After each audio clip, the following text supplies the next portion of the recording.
Good morning. Happy New Year. And we are talking today about New Year's resolutions for seniors, how to stay young and not age. I have a very special guest, Judy Postle. She is in the third quarter of her life, or fourth quarter of her life, going strong, still working, beautiful, active. So we're talking about today the secrets to not aging. And what can we do as seniors to live a full, active, fulfilling life? So let's talk about it. What is your secret, Judy? I think my secret is, number one, I never wanted to age. So I think it's a frame of mind. So you want to keep in your mind that, yes, you're aging, but don't concentrate on the number. Always concentrate on the things you can do.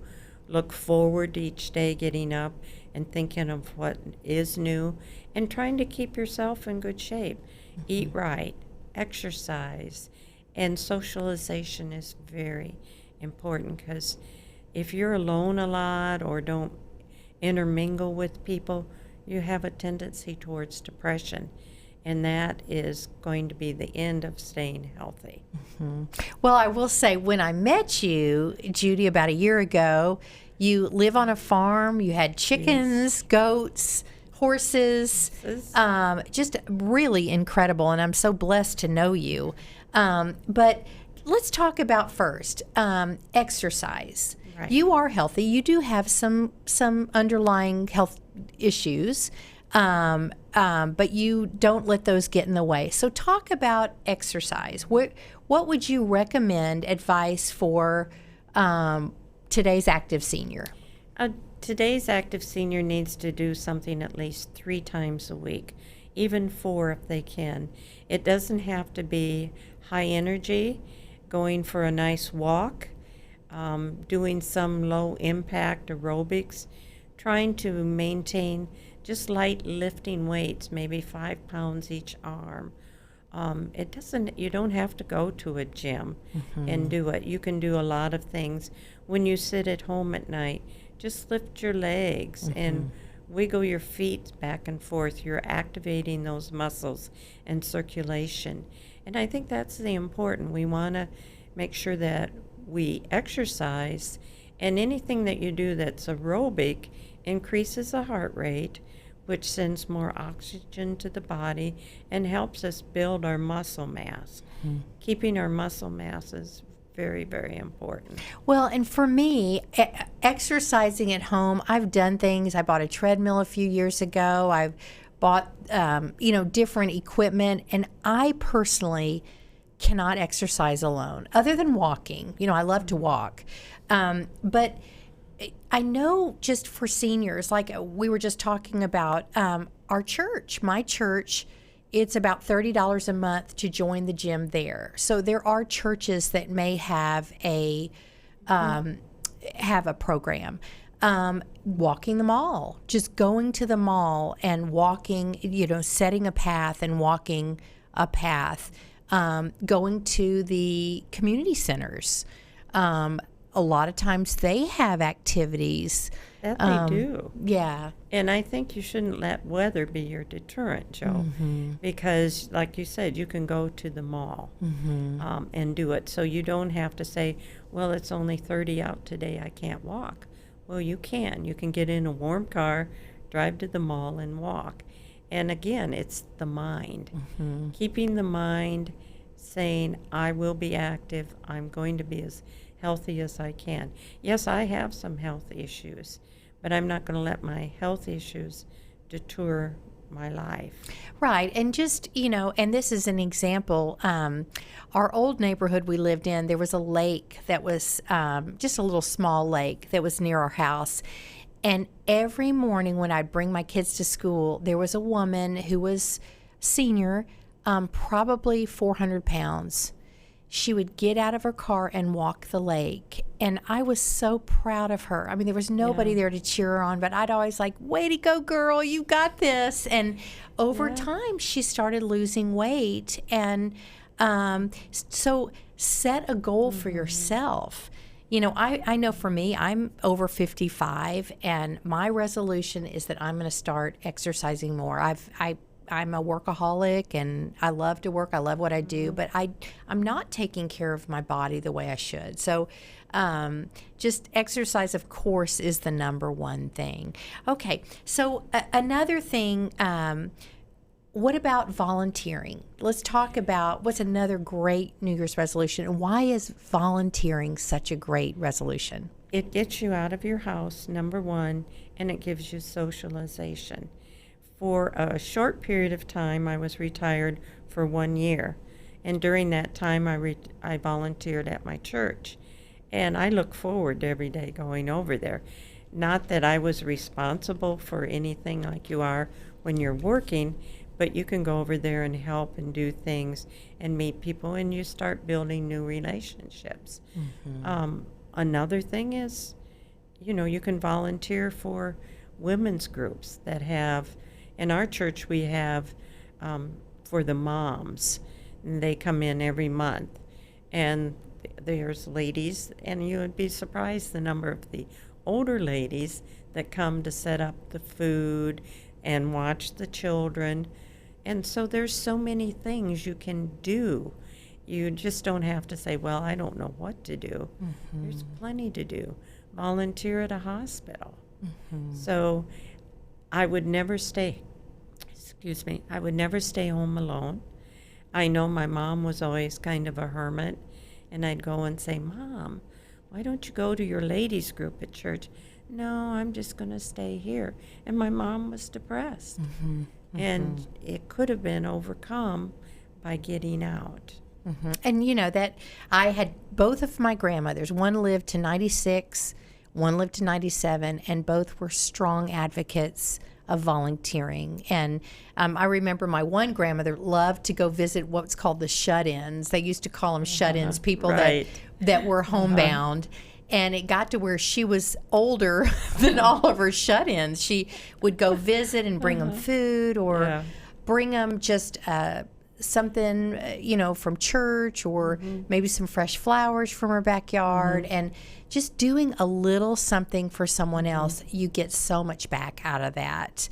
An example, we're doing this pajama drive, and it's so exciting, the pajamas for seniors. And we had a very active group of seniors at a community here in Dallas called the Ventana. I've just got to plug it. It's so wonderful.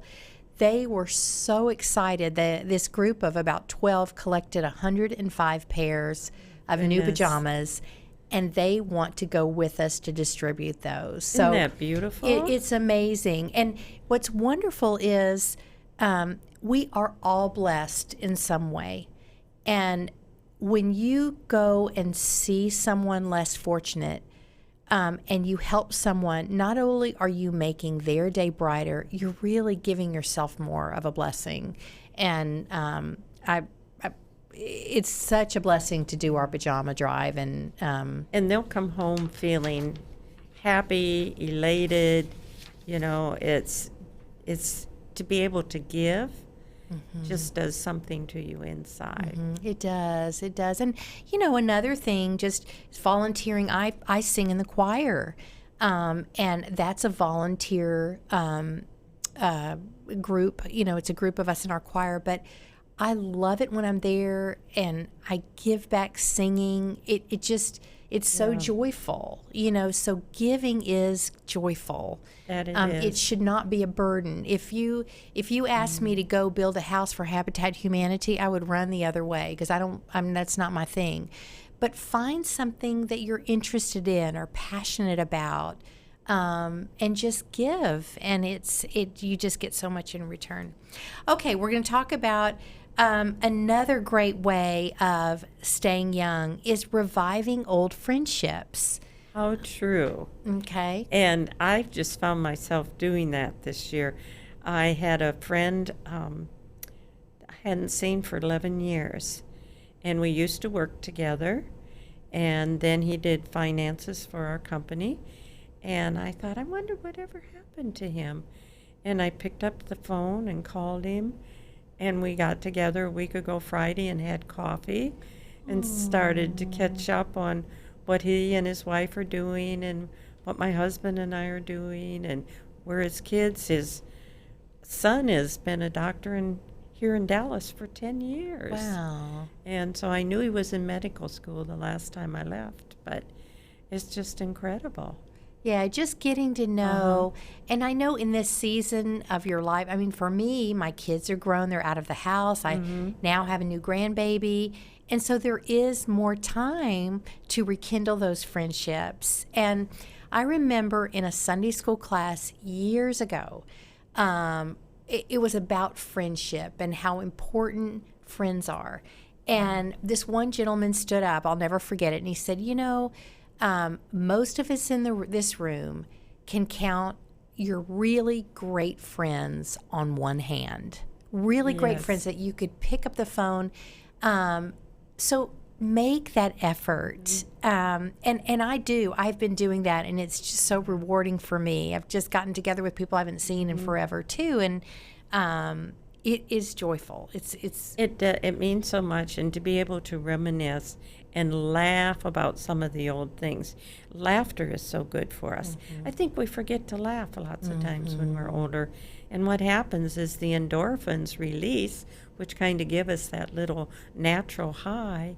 And on Christmas Day, I picked up my phone and called the girl that was my roommate in my nursing class. Wow. Yeah, and we talked for a long time. Is she still working like you are? No, she isn't. But she had a big farm. She had a big pig farm, so now her kids are doing most of that. But she goes out and helps them. Wow, that's awesome. Yeah. Okay, so at number 4, spend more time with grandkids. And Oh, okay, how Judy, I wonderful. know that you tell me about that resolution. It is something that never turned by. And a lot of people say, well, we're not close. I lived in California and my daughter lived in Louisiana. And I would take off driving. We'd drive 27 hours, spend 48 hours and drive 27 hours to see them. I would still go to their kindergarten grandparents' day. I always made sure that I'd get to a baseball game, a soccer game, whatever it was. And so it's so nice. And now I have the pleasure of having my 4-year-old grandson live about 2 miles with me. We have the little tradition of cooking breakfast together every Saturday morning. And how old is he? He's going to be 5 this month. So, and then he wants you to play. And that's a lot of it. When you can play with your grandchildren, they just think you're the greatest thing in the world. And it may be a little boring for us sometimes, but I've done trying to do ballet when my girls were in it. My granddaughters, they take my makeup and make me up all over. And it's just you got to let go and do it. I used to do the trampoline with them. I don't do that now, but I wouldn't be afraid to try it again and do it. It's been about 4 or 5 years since Well, I've and been it doesn't have to cost anything either, like Doesn't, playing no. makeup or going to the park. Having a picnic. Do you remember, years ago, families had picnics all the time. And don't see that anymore. I mean, you can't do that on a cold day, but, make plans. It is, and I'm a grandparent that I don't believe in buying toys all the time. I think there's things we can do, and I found from all my years of grandchildren and my own children, sometimes it's a little thing that you have in your house that bring them the most fun. And speaking of picnics, this past summer, my son and daughter-in-law and their 2 17-year-olds, we went to a park, we listened to music, then we drove around in his Jeep and singing 70s songs. And it's just it didn't cost us anything. It was just fun. That's fun. Well, I know in Dallas there's the free symphony, and sometimes there's symphony in the park, or so we have a lot of opportunities for those kind of activities that are low, no cost. So check your paper. We have in Dallas a Friday arts and entertainment guide, and it tells us of things going on in the community. So make a point of finding things that are inexpensive that you can do with your children and grandchildren. One thing I did as a little girl, one Sunday, and we grew up, we didn't have any money, but one Sunday I remember my grandparents taking us to the park, and we were off to find a four-leaf clover. It was when, the clovers were everywhere, and I remember I was determined to find the four-leaf clover first, and I found one, and so that was so memorable, and it didn't cost anything. No. And it was that time, just spending time. Okay, now this one is hard for me, and this is one of my other resolutions is reducing the sugar. Sugar is in everything we eat, and I am making a very diligent effort not to eat dessert. So make healthier dessert decisions. I grew up Baptist. My family didn't have the after dinner cocktail. They had the after meal dessert. So after every lunch and every dinner, we always had some kind of dessert. So it's so bad for your body, all that sugar. A little sugar's good, but tell me what your thoughts are on sugar. Well, I truly agree with you, Joe, because it is very bad for us. And what happens is my husband and I go along for a period of time. We're really good. And we won't eat things. Ice cream is our downfall. It has a lot of sugar in it. It does.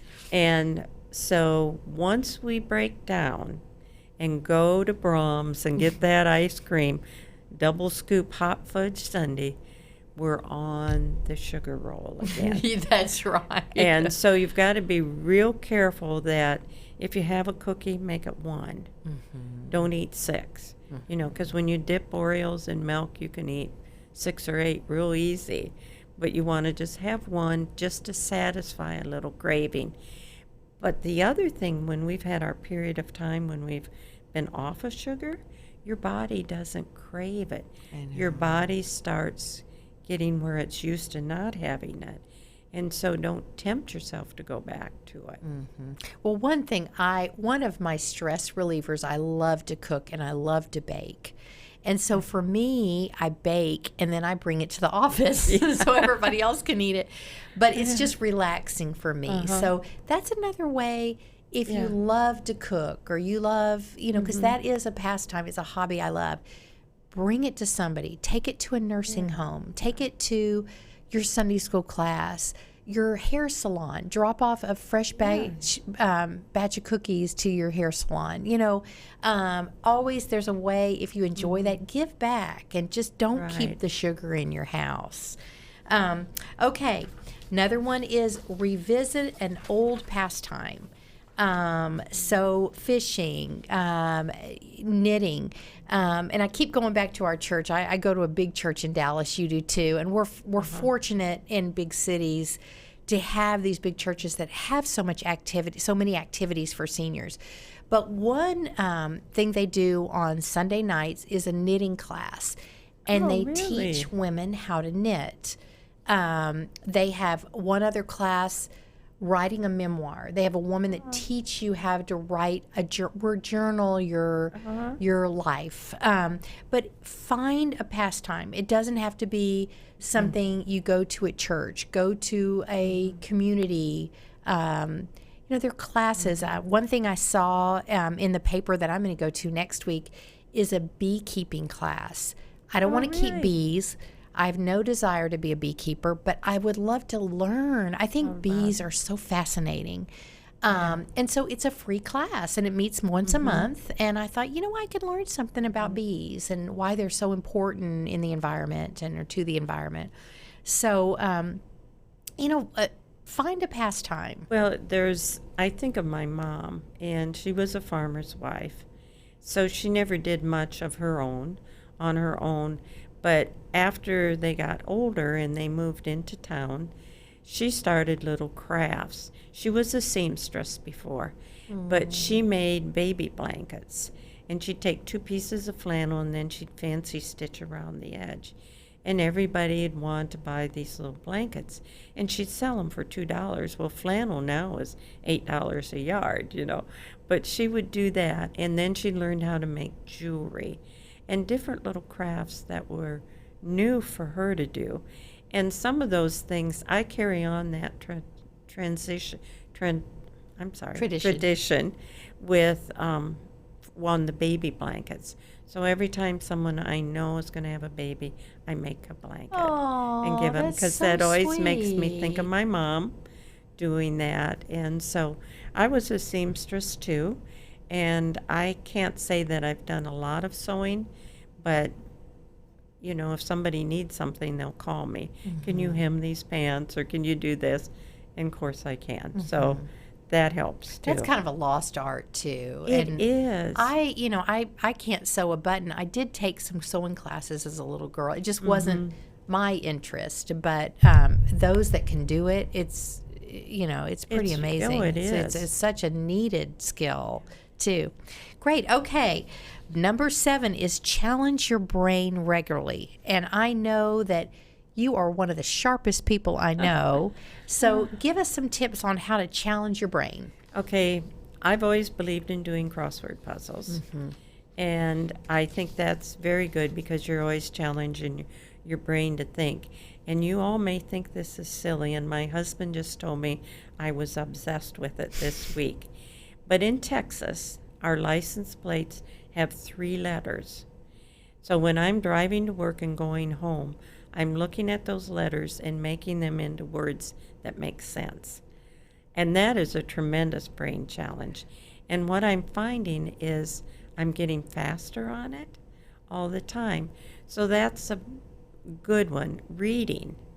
I think one of the worst things we do is sit in front of the TV. Oh, amen to that. My oldest sister, who's 90, she gets up at 10:30 and she has her programs till she goes to bed at night.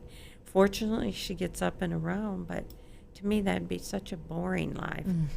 And so doing little things to do that, whatever, doing something new. I believe in Bible studies, and I do Bible studies. We're just starting again a new one in January, and that does a lot of research, studying, And it's stimulating. thought-provoking. It is. And then you have a group, getting back to socialization, you have a group and you're building a friend there.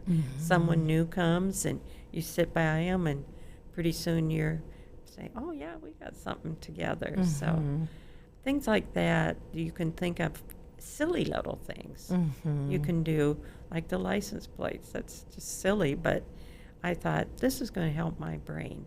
Well, and I like to play word crossy. That's on it's on the internet or on my phone, but it's just you come up with words, and I just love playing that game, and I've gotten better and quicker. And so just find something you love, but exercise your brain. It's just as important to exercise your brain as it is your body.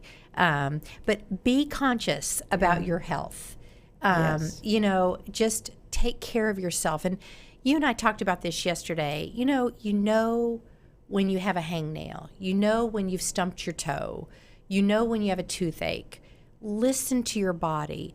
If you feel something is not right, get it checked out. Just take care of yourself, It's so important. And I think to help maintain the health, I go for my regular visits. If I need to see the doctor more often, I see them. But don't always wait. I recommend when you're a senior that you should not wait a year to see your physician, because something can happen during that year that could have gone if you went every 6 months, for example. So you want to be you need to hear your body. Listen to your body. What's your body telling you? It'll tell you when you need more exercise. In the days you're feeling really sluggish, You go for a walk and you feel so much better. So you have to listen to your body to maintain a good, healthy mind and a healthy body. Well, and just diet. Everybody knows, avoid smoking, avoid excess alcohol, drink lots of water. That's another thing. I'm not as good as drinking a ton of water as I should be. And I read something the other day that we need to drink 1.5 liters of water a day. And you can buy a bottled water that size and just refill it so you know exactly what you need to drink. And then eating the right foods, talking about the Mediterranean diet, healthy, the purest things to eat, fruits, vegetables, lean meats, fish, nuts, low-fat dairy, minimum processed food. But I know you're really good about eating healthy as well. Yes, I had a scare back in 1976 where I had this extreme chest pain. And it was so bad, I was right by the doctor's office when it had it, and I pulled in, and they did an EKG and everything. Everything was fine, but they found out later it was GERD, this reflux. And but it scared me enough that when my mom had always been cardiac her whole life, and she played it a little bit to be a cardiac cripple, we call it. And I said, this isn't going to happen to me. And right then my mind made up. And I started, my kids were junior high. We took junk food out of the house. They went along with it. We ate healthy. I started running, and I continued to run for 9 years. So, yeah. But it was, my mindset at that time is, I'm not going to end up with a cardiac. I can't do this because of my heart. I can't do this because of my heart. Now, there are certain restrictions. So, fortunately, I've been able to build and strengthen my heart from that type of exercise over the years. But it's really important.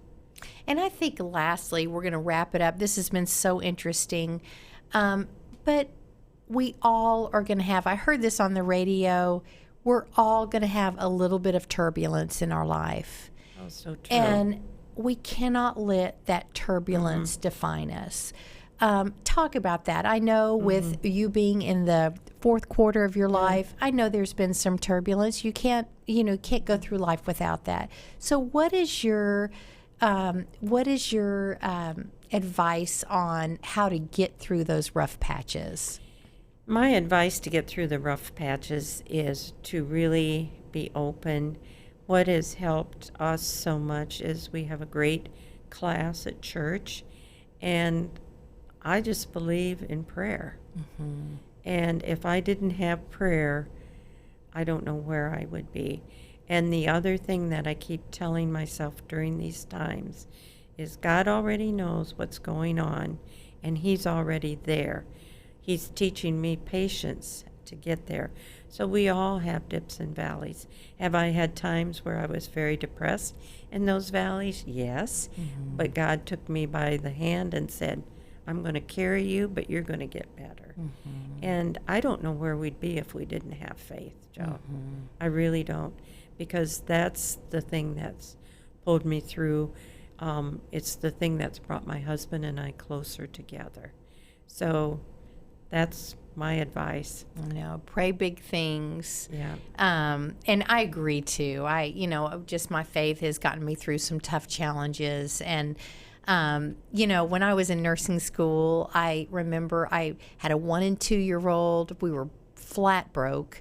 And I was trying to get through each semester. I didn't want to put my kids in daycare. I just refused to do that. So my husband and I worked super hard to get through nursing school, being broke, and just working out our child care arrangements amongst each other.